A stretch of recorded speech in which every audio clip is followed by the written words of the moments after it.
I stood among the mourners gathered beneath a steel-gray sky, unnoticed yet fully aware of every hushed word and sideways glance. This so-called funeral was meant to mark my end, yet I was very much alive, watching, feeling, calculating. The chill in the air wasn't just from the cold wind, it was the sharp sting of betrayal cutting deeper than any frost. James, my son, commanded the room like a man in control, his polished suit and practiced grief a thin veneer over something far colder. Around him, vultures cloaked as relatives and friends whispered greedily, their eyes flicking toward the coffin as if it held not my mortal remains, but a cache of fortune waiting to be seized. The murmurs gnawed at me. Finally, the boy gets what's his, one woman said, low enough to be almost lost. The old man's days were numbered, it was only a matter of time. Another added, all that fortune wasted on a dying man, now it belongs to us. Bitter taste flooded my mouth, not from loss, but from the raw edge of contempt. The silence that should have been reverent was instead a chorus of avarice and cold dismissal. It was more than disrespect. It was the unraveling of decades of sacrifice. I remembered the long nights burning the midnight oil, the years spent weaving a safety net for James's future, sacrificing my own comfort without hesitation. And here he was, treating my demise like a calculated step on a business plan. The man who depended on my name to sustain his ambitions now plotted to erase it, speaking in quiet tones of loans against the estate and transferring assets into names foreign to me. My fists clenched until my nails bit into my palms, grounding me in the storm inside. They thought me powerless, a ghost to be swept away, but I was awakening, quiet, patient, methodical. This humiliation burned, yes, but it kindled a resolve that was colder and sharper than their greed. I retreated into the shadows beyond the reach of their eyes. From here, unseen, I witnessed the crumbling facades, the fragile smiles hiding venom and entitlement. Every whispered plan to manipulate and steal only fueled the fire within. This was not the end of Thomas Whitaker. I was the provider undone, but now I was the observer, the silent force gathering strength. The betrayal was a wound, but also a call, a summons to reclaim what was mine in a way they would not see coming. As the crowd thinned, laughter and murmurs fading into the distance, I lingered. James believed he had won. He thought the legacy built over decades was at his fingertips to seize without consequence. But he had misjudged the man he cast aside. I stepped away quietly, a shadow among shadows, a storm yet to break. They had exiled me from their lives, but their empire of deceit was vulnerable, and I was ready, not just to survive, but to dismantle it piece by piece. The funeral ended, but my story was just beginning. I would wait. I would watch. And when the moment was right, I would strike, not with anger, but with the cold precision of a man who had been betrayed and would accept nothing less than justice. In the stillness that followed the funeral, the silence around me was deafening. Alone in the quiet of my small apartment, the walls seemed to close in, reflecting the weight of years and sacrifices now soaked in bitter regret. Memories flooded my mind, vivid and haunting, as though each one demanded its share of attention and justice. I thought back to James as a boy, so full of promise, so dependent on me, and the sacrifices I made for him. I had worked tirelessly, often late into the night, skipping comforts and dreams of my own, all to ensure he would never know the hardships I endured. The tuition bills that swallowed my savings, the promises I made to protect and provide, each was a thread I wove into a fragile future I believed he deserved. The family home stood as a monument to those years of perseverance. I remember the sleepless nights negotiating payments, the sacrifices to maintain the mortgage, and the pride I felt seeing James grow within those walls, safe and free from worry. Yet now, even that sanctuary felt tainted, a place where greed had taken root and where my son schemed behind the curtain of family. I told myself I was patient, generous to a fault, but now I acknowledged that my kindness had been met with disdain. The man I had nurtured was no longer the son I knew. Instead, behind his polished exterior, I saw the cold ambition of a man willing to sever ties for wealth. He plotted quietly, speaking of loans taken out against the estate, shifting assets to shadowy names, all while pretending to mourn the father he intended to erase. These realizations settled like ice in my veins. My fists clenched instinctively, nails digging into my palms, grounding me in the storm of emotions. They believed I was powerless, gone from their world like a ghost to be forgotten. But I was far from defeated.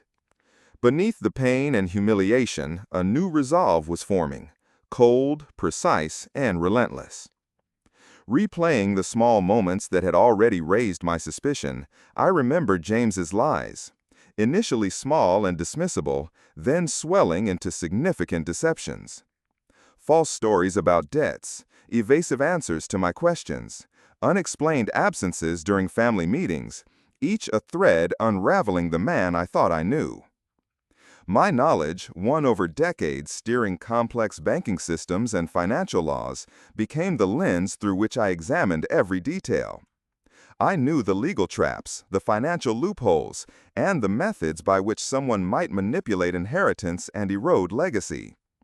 James might have thought himself clever, but I had mastered those corridors of power long before he was born. I recalled conversations with trusted colleagues, lawyers, and financial experts who respected me, and their insights began to form the scaffolding of a plan. Facts started falling into place: unauthorized loans, forged documents, misappropriation of family funds. James's empire was built on shaky ground, and I intended to expose it brick by brick. This was no longer about lost dignity alone. It was about justice, restoring truth where lies had grown. I embraced my pain not as a weakness but as fuel, drawing on every skill honed during years of navigating treacherous business waters. The patience that once delayed confrontation would now serve me in orchestrating a calculated response. Night after night, I lay awake, turning over strategies and contingencies. I traced patterns in financial statements, remembered legal codes, and thought through the implications of every move James might make. His overconfidence was his weakness, and I was determined to exploit it thoroughly. I felt the heavy sorrow of betrayal, but I also recognized the cold necessity of what I must do. I had loved James more than words could convey, and yet, the love alone would not save me from his treachery. It was time to let go of hope for reconciliation and prepare for a battle of wills and wits. The phrase that had always guided me through corporate battles echoed in my mind: justice must be restored, arrogance punished. This was no impulsive revenge, but a mission shaped by decades of experience and a deep sense of right. Looking forward, I understood the path would be long and difficult. It required steadiness and silence, skills I had long used but now repurposed for a more personal war. Each step would be measured, each action deliberate. I needed allies and evidence, patience and cunning. As dawn crept into the room, illuminating dust motes in the air, I felt something stir within me, a calm readiness. The son who had betrayed me had underestimated the man he discarded. I was still here, with a mind sharpened by hardship and a heart steeled by betrayal. I closed my eyes, allowing myself a moment to breathe and center. The text, I no longer clung to the illusion of a peaceful family reunion. Instead, I embraced the undeniable truth: my fight had just begun. Despite the pain, despite the loss, I was prepared to reclaim my life, my dignity, and the legacy that was rightfully mine. The past was a foundation built on sacrifice. The future would be a fortress forged by justice. And so, beneath the weight of memory and mounting resolve, I prepared for the coming storm. The reckoning between a betrayed father and his son. a reckoning I would see through with unyielding patience and unwavering purpose. The unexpected call came on a gray, rain-soaked afternoon, breaking the fragile silence I had wrapped myself in since the funeral. The voice on the other end was hesitant, cautious, a man who knew the storm he was about to unleash. It was Michael, a lawyer I once trusted, someone still operating within the shadows of the Whitaker legacy. His words were clipped but carried a weight that tightened my chest. "Thomas, there's something you need to know. Something about James. I didn't want to believe it, but it's worse than you imagined." He paused, swallowing what I could almost hear. "There's evidence, legal documents, forged signatures. James isn't just cutting corners. He's attempting to delete your legal identity, to declare you dead in every registry." The line went silent for a moment, and I could hear the rain tapping against his window, mirroring the cold dread settling over me. "He's taken steps to nullify your existence. Mortgages, trusts, your name stripped from ownership records. It's as if he wants to erase every trace of you." The finality of those words hit me like the sharpest blow. Not just a betrayal, but an erasure, a complete attempt to sever me from the life I had built. It was the ultimate insult, delivered by the son I had raised, trusted, and loved. Trembling, I let the phone fall from my ear and stared into the dimness of my apartment. For a brief moment, the world seemed to tilt, as if I were standing on the edge of a precipice, my past collapsing beneath me. But then the shock transformed, slowly, deliberately, into something colder, more focused. This was no longer a moment for despair, it was a call to arms. I thought of every dollar I had earned, every late night negotiating complex deals, every strategy that had kept family assets afloat through turbulent markets. I summoned all those years, all that knowledge, as I began to devise a plan to fight back. James had crossed an unforgivable line, and his overconfidence was his undoing. From the quiet of my study, I began Operation Reclamation. The first step, understanding the legal terrain James aimed to manipulate. I pulled out old files, property deeds, trust agreements, bank statements. Each paper was a battlefield marker, each clause a weapon in the unfolding war. I reached out cautiously to old contacts, friends from my executive days who still held sway in the corridors of banks and law firms. Trustees who had once respected my name were now potential allies. I explained the situation in guarded terms, careful not to tip my full hand, but enough to galvanize support. Their responses were a balm, a reminder that my reputation still held power, and my years of integrity had not been erased by a son's ambition. Through them, I began to uncover the depth of James's financial recklessness. Inflated loans, unreported assets, unauthorized transfers concealed behind layers of shell companies. I charted his vulnerabilities like a general surveying an enemy's fortifications. Credit fraud, investor deception, misappropriation of family estate funds, all weaknesses to exploit. And over this, like a puppeteer unseen, I prepared to pull the strings that would unravel his duplicity. One evening, as rain pattered softly against the window panes, I sat before a wall lined with maps, charts, and documents, my war room. Strings tied one piece of evidence to another, connecting fraudulent bank activities to hidden accounts overseas. Legal loopholes that James thought protected him revealed twisted pathways he had overlooked. I made lists, timelines, and contingencies. Step by step, I would freeze assets, invalidate illicit agreements, and, if necessary, bring in authorities armed with evidence painstakingly gathered. Impatience was the enemy. Every move had to be precise, deliberate. Yet beneath the strategizing lay a simmering undercurrent of personal reckoning. This was not only a financial war, but a deeply personal confrontation. The man who had tried to bury me was my own son, and that fact made every calculation heavier, every choice more profound. In moments when fatigue threatened to overwhelm me, I recalled those countless nights in the executive suite, negotiating deals with a cool head while the stakes soared. I summoned the discipline of my career, the patience born from years balancing risk and opportunity.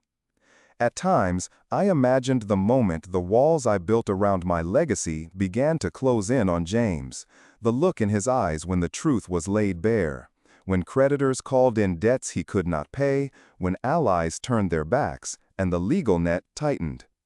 I anticipated the first confrontation, the inevitable clash where years of betrayal would stand face to face with unwavering resolve. But I knew better than to rush. This was a game of endurance where the careful application of pressure could collapse empires. Indeed, as I pieced the puzzle together, I understood that James had made critical errors born of arrogance. His overreach was palpable. Moves that seemed bold were actually cracks in his armor. The trust placed in him by investors and family was fraying, and soon the facade would crumble. Still, there was no room for missteps.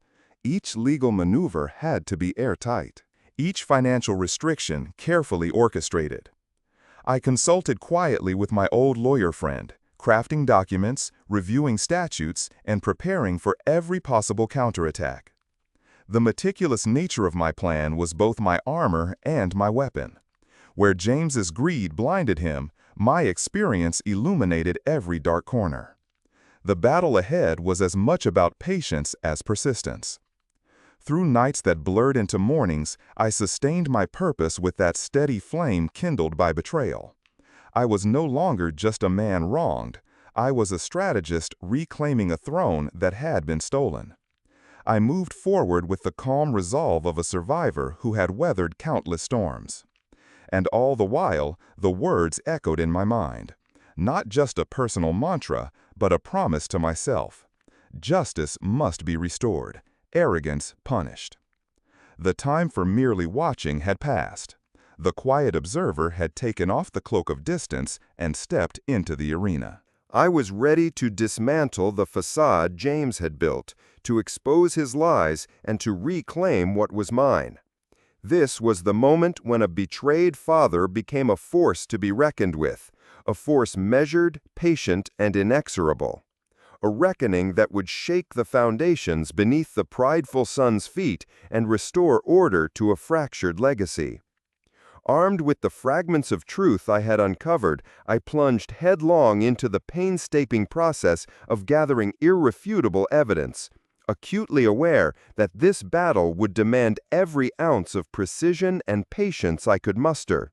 Each document, every bank statement, every whispered lead had to be scrutinized with the sharpest eye.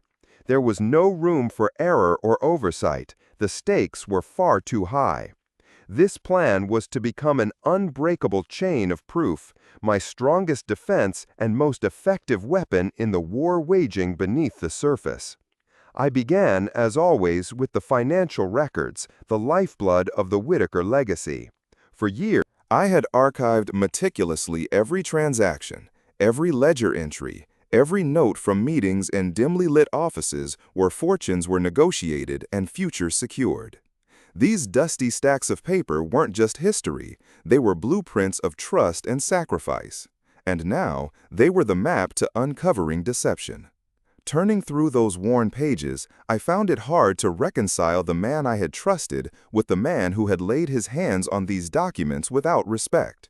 Certain loans had been approved without my knowledge. Transfers had been made to accounts I had never sanctioned. Accounts existed I did not know, tucked away in the most complex corners of international banking. At first glance, these actions could appear minor, even explainable. But like a cancer, the truth was more sinister. A pattern emerged, one of careful, deliberate credit fraud. James had inflated figures, presenting an illusion of strength to investors, while siphoning off family wealth to secret investments under the guise of shell companies. These entities were cloaked in nondescript names designed to evade detection, flowing unseen channels that drained away what should have been securing our family's future. It was an audacious and dangerously sophisticated game. But sophistication alone was not invincibility. The intricate web he wove had gaps, cracks that a man trained in financial forensics could expose and unravel. Each falsified invoice, each suspicious transfer became a thread I pulled, unraveling a tapestry of lies. Beyond finance, I turned toward the legal web surrounding the estate. Over the years, the Whitaker assets had passed through multiple hands, lawyers and trustees whose loyalties had become ambiguous, perhaps even compromised. Reconnecting with trusted lawyers was paramount. These were professionals of the highest caliber who had once worked alongside me in countless battles over contracts and disputes. Julia was my first point of contact. Sharp, unyielding, a legal hawk who had earned my deepest respect. As I laid the burden of James's deceit before her, her response was measured but fierce. We pored over trust documents, power of attorney papers, and asset transfer records with unblinkered eyes. "Thomas," she said in one tense meeting, "these are not just breaches of fiduciary duty, they're blatant acts of betrayal. Forged signatures, backdated documents, this is fraud on a grand scale." Her words echoed the deep wounds I felt. Yet beyond the pain, there was hope. With her expertise, we plotted a clear course. Petition to freeze assets, motions to revoke unlawfully granted permissions, and legal challenges to every unauthorized transaction. This fight would stretch across many battlefronts, each demanding flawless execution. I also reached out to former colleagues still holding influence in banking oversight. Their insider knowledge was invaluable. Through confidential channels, they advised me on the vulnerabilities in James's scheme and how regulators might respond to suspicious activity. Carefully, I set wheels in motion. Discreet flags, quiet audits, and tentative questions posed to institutions involved, sufficient to raise red flags without alarming James prematurely. These efforts began to weaken the foundation beneath his feet. Loans under dubious pretenses were questioned. Credit lines once flowing freely were throttled. Hesitant investors began to withdraw their backing. Loyalty among James's allies started to fracture. The empire he had built on lies and deceit was beginning to crumble. Yet caution dominated every move I made. My decades in finance and law were a constant reminder that impatience was a luxury I could not afford. This was a war of attrition and strategy. A premature attack might rally James and his supporters to a desperate counterstrike with unpredictable consequences. I had learned long ago that victory was rarely about brute force. It was the patient orchestration of pressure points, the calculated strike to destabilize before dismantling. I spent countless nights constructing charts, timelines, and alternative plans, aligning evidence with tactical precision. The atmosphere of my apartment shifted into something resembling a war room. Documents pinned on walls, interconnected by red threads like clues in a detective novel. Each connection represented an unsound transaction, each name linked to a scheme begging to be uncovered. It was a painstaking puzzle, but the pieces fell into place with clarity born of expertise and perseverance. In this process, I remained acutely aware of the personal dimension of the battle. This was no corporate rivalry or faceless competitor.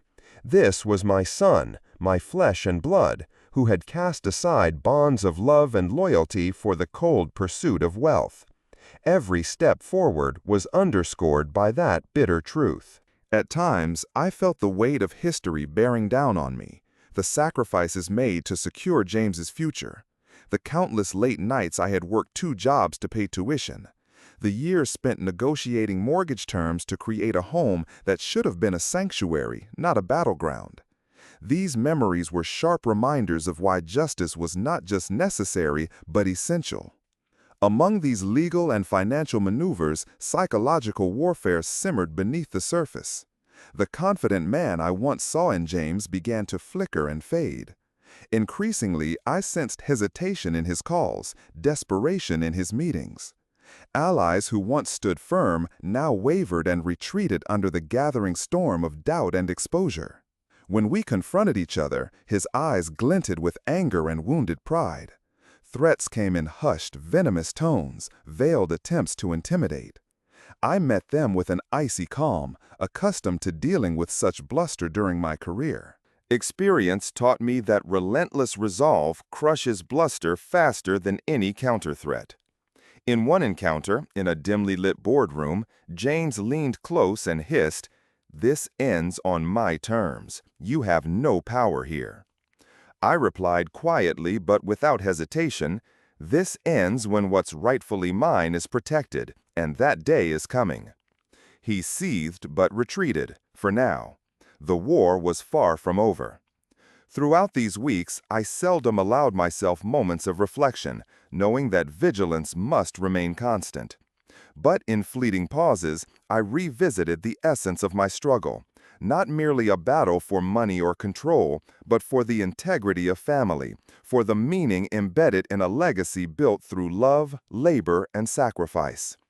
The estate was more than assets. It was a testament to the life my wife and I envisioned, a beacon for future generations, a symbol of what patience and perseverance can build. I would not allow arrogance and entitlement to reduce all of that to rubble. As the calendar pages turned, the weight of my efforts bore fruit. Banks imposed restrictions and initiated their own investigations. Investors, wary of scandal and instability, withdrew hastily. Trusts and accounts were locked down, shielded from further manipulation. James found himself increasingly isolated.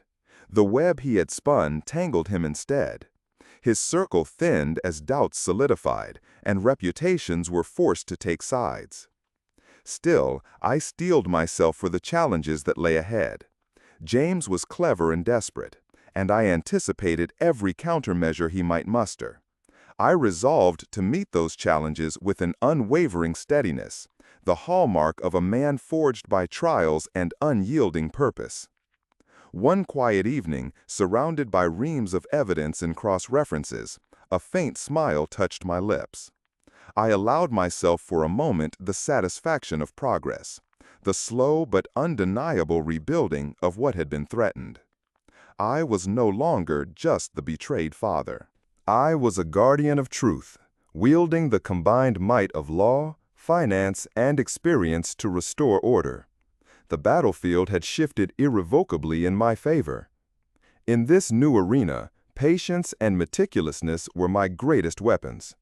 The reckoning was unfolding, and I was unprepared to let anything undo the legacy I fought to protect. This was the path forward, measured, calculated, and relentless.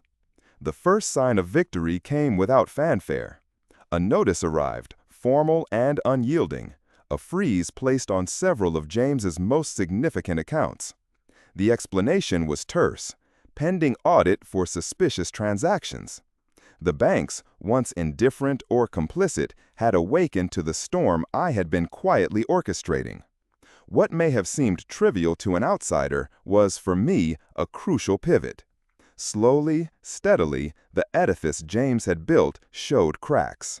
From that moment, I watched closely as ripples pulsed through his world. Investors, once blind to reality, began to murmur doubts privately. Letters of support transformed into requests for explanations. Phone calls that had flown freely now lingered unanswered. The network James relied on began to unravel. Each wavering ally was a thread tugged from the fabric of his facade. His response was swift yet revealing, a summons to meet under the shadowed arches of a downtown cafe, its passages narrow and exits plentiful. The setting was deliberate, signaling both his caution and the escalating tension between us. Entering, I found him sitting rigid, the practiced smile unreliable against the steely edge of desperation in his eyes. "You've disrupted everything," he hissed, voice low but sharp. "You don't understand the game you're playing." I regarded the man before me, the son I once knew, eclipsed by a stranger draped in menace. Calmly, I replied, "No, James, I am simply setting things right." His jaw clenched tightly, fists pressing against the worn table.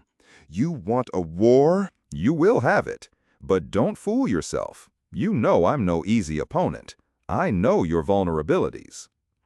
For a moment, I saw past the bravado to the unease flickering in his eyes, the calculating dart toward the closest exit as if weighing escape routes. This was no commander at the helm, but a man crouched in the corner, threatened and flinching. Our exchange was terse, charged with suppressed emotions and unspoken histories. I told him plainly, "This is not a game anymore. It is a reckoning."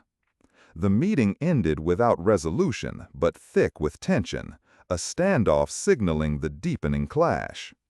In the days that followed, the pressure intensified. Bank after bank froze accounts. Auditors uncovered inconsistencies far beyond what James had anticipated. Creditors, no longer willing to wait, demanded immediate repayment. The web of finances he manipulated disintegrated like brittle glass.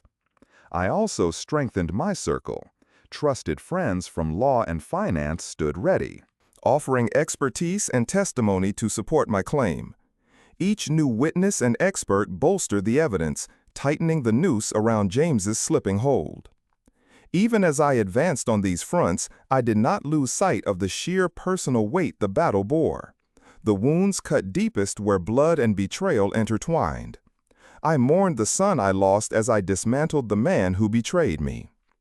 Late at night, enveloped by piles of reports and legal briefs, I reflected on how far the journey had taken me.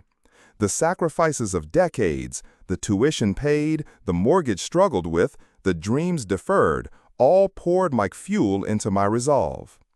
I knew challenges lay ahead, court battles that could stretch beyond what I envisioned, public scrutiny that would test resolve and reputation, and confrontations that would demand every ounce of patience and strength I possessed.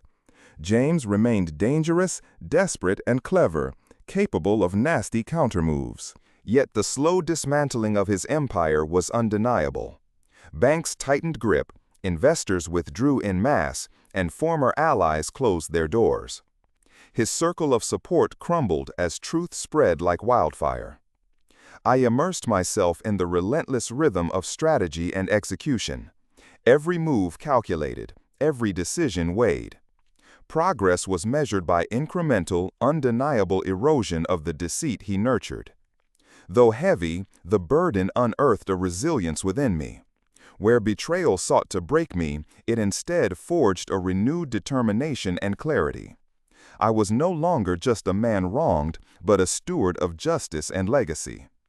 As seasons changed, my efforts bore fruit. Institutions fortified their defenses against fraud.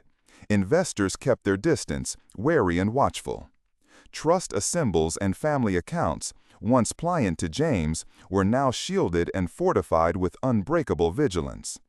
His empire, once invincible, was caught in a slow-motion collapse.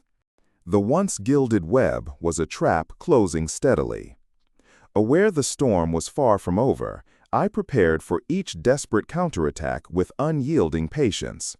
The coming battles would test me further, but I had learned that endurance, measured, methodical, unwavering, was the greatest weapon. One night, as the glow of my desk lamp illuminated yet more evidence and cross-references, a faint, weary smile grazed my lips. Progress was slow but undeniable. The legacy I protected was no longer at the mercy of deceit. I was the guardian now, defender of truth, armed with law, finance, and the unbreakable will of a man who had weathered every storm. In this arena, patience and precision became my greatest allies. The reckoning unfolded, shaping a new reality, one where the betrayal that once consumed me now fueled my return. The fight was long, exhausting, and far from over. Yet I stood resolute, unyielding in my purpose to reclaim what had been stolen and restore honor to a legacy that could never be extinguished. The day arrived with the solemnity of a storm's calm before the inevitable downpour. I stepped into the courthouse, a place thick with history and judgment, carrying not just files and evidence, but the weight of years spent building a life, a legacy now challenged at its very roots.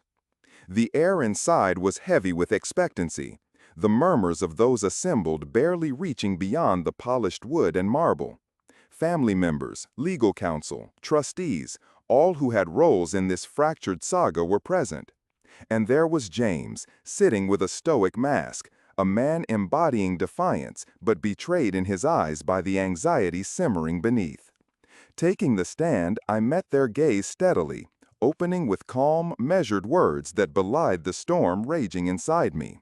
I recounted the months of painstaking work, the unearthing of forged signatures, unlawful transfers, and deceitful financial maneuvers James had orchestrated. Each piece of evidence was unfolded with precision, every ledger, every contract, every wire transfer stripped of its veneer to reveal cold, calculated betrayal. The courtroom hushed, the gravity of my revelations settling over those present like a thick fog. Expert witnesses followed, accountants, financial analysts, and legal specialists who corroborated my claims. Their testimonies were meticulous, threading together the narrative of greed laid bare through layers of trust shattered. Each voice added weight to the truth, dismantling assumptions and illusions alike. Faces in the room shifted, some with disbelief, others with dawning comprehension. Family members who had once stood by James now recoiled as the breadth of his treachery became undeniable. Friends and acquaintances exchanged glances heavy with regret and realization. James's defense was a faltering edifice. He called upon lawyers who offered legal technicalities and explanations that rang hollow against the stark fact patterns laid before the panel. Attempts to shift blame or sow doubt crumbled under cross-examination, the evidence proving too formidable. I watched as his confidence was stripped away layer by layer. The man who had moved through the world with unchecked arrogance was laid bare, a desperate figure clinging to fraying threads of control. His claims to the estate, built on lies and manipulation, dissolved before the eyes of judges and family alike. The chief judge's voice cut through the silence with authoritative clarity. The ruling was unequivocal. James's claims were invalid. The estate's management under his guidance was condemned. Assets wrongfully claimed would be restored. Trusts and controls would be realigned to honor the true legacy. A collective intake of breath seemed to vibrate through the room. Relief mingled with sorrow. The bitter acknowledgement that while justice prevailed, the pain and division wrought by betrayal would linger far longer. Exiting the courtroom, a lightness settled over me. Not the joy of conquest, but the serenity of truth honored. I was no longer the ghost haunting my own funeral, but a man reclaimed, stronger for the trials faced. Yet amid the victory was a quiet mourning. The fractures within family could not be patched with court decisions. Trust once broken would demand far longer to heal, if it ever did. Despite the ache, I resolved to carry forward. The legacy my wife and I had nurtured was intact, safeguarded by the work of many months and the courage to face painful truths. It was wealth beyond currency, the persistence of values, memory, and justice. The years ahead would no doubt bring new challenges, tests of patience and spirit. But I was prepared, wiser, tempered by pain, yet undiminished in will. This was a victory not of riches regained, but of dignity restored, a testament to enduring strength and unwavering commitment to right. As I stepped into the cool light of day, the fog lifting to reveal a world ready to move forward, I knew the legacy would survive. Shielded not just by law and finance, but by the truth that no greed could extinguish. There was still much to rebuild, many bridges long burned awaiting tentative footsteps. But the foundation was firm, rooted in the steadfast conviction that what is built on integrity cannot be broken without consequence. The journey was far from over, and the fight had been costly. But from the darkness of betrayal, a new light shone, a light of resilience and justice that would guide the way forward. The inheritance was secure, its guardian vigilant and unyielding. This was my vow, my victory, and my resolve, and it would never fade. As I left the courthouse and stepped into the soft embrace of the afternoon light, I was struck not by a sense of triumph, but by a profound stillness, a quiet that was both comforting and unsettling. The battle had been fought, the verdict delivered, and yet the echoes of betrayal lingered like shadows in the corners of my mind. It was a truth I could no longer deny. Justice, while necessary and fulfilling, does not instantly heal the wounds left by those closest to us. The fractures in my family ran deeper than legal documents could repair. Between James and me lay a gulf carved by years of deceit and silence, a chasm far too wide for a courtroom to bridge. I realized that trust, once shattered, requires much more than court rulings to mend. It demands time, patience, and perhaps forgiveness that I was not yet prepared to give. Sitting alone in the quiet of my study that evening, the weight of this revelation pressed heavily against my chest. The son I had raised with endless hope and love, the boy I had dreamed of guiding through life, felt irretrievably lost beneath the guise of a man consumed by greed and ambition. The bitter taste of loss was one I would carry with me, a pain that no victory could fully erase. Yet, even amid this sorrow, I found solace in the enduring spirit of the legacy my wife and I had painstakingly built together. This legacy was not merely composed of assets and property, but woven from the values we had instilled over decades: integrity, resilience, and a steadfast commitment to doing what is right, regardless of the cost. These principles were the true inheritance, more precious and enduring than any fortune. With renewed resolve, I vowed to protect this intangible wealth. The road ahead would be fraught with challenges, tests of patience, resilience, and spirit, but I was ready to meet them. Having been tempered by pain and refined by experience, I was a man reshaped, steadfast in purpose and undeterred by the trials that lay ahead. This victory was different from any I had imagined. It was not the gleam of reclaimed riches or the applause of public recognition, but a quiet restoration of dignity, a testament to the strength forged in adversity. It was a reaffirmation that justice, though slow and often painful, is a beacon for those who endure. As I stood on the threshold of a new chapter, the morning fog lifted to reveal a world brimming with possibility. The legacy I was charged to protect would survive not only because of laws and ledgers, but because of an unyielding truth that no amount of greed or treachery could extinguish. I was aware that much work remained. The bridges burned by betrayal would require careful rebuilding, each step deliberate and cautious. Reconciliation might never be fully possible, and many paths forward were uncertain. Yet beneath these challenges lay a foundation as firm as bedrock, rooted in the conviction that what is built on integrity withstands even the fiercest storms. The journey was far from over. The fight had come at great cost, leaving scars that time alone would reveal. But from the darkest depths of betrayal, a new light had emerged, a light of resilience, justice, and hope to guide all who would listen. The inheritance was secure, shielded by vigilance and an unwavering resolve. This was no mere conclusion, but a vow, to guard what mattered most, to rebuild slowly and wisely, and to honor a legacy founded on sacrifice and truth. This was my final victory and my enduring resolve, a promise that would burn steady and true, never to be forgotten or surrendered.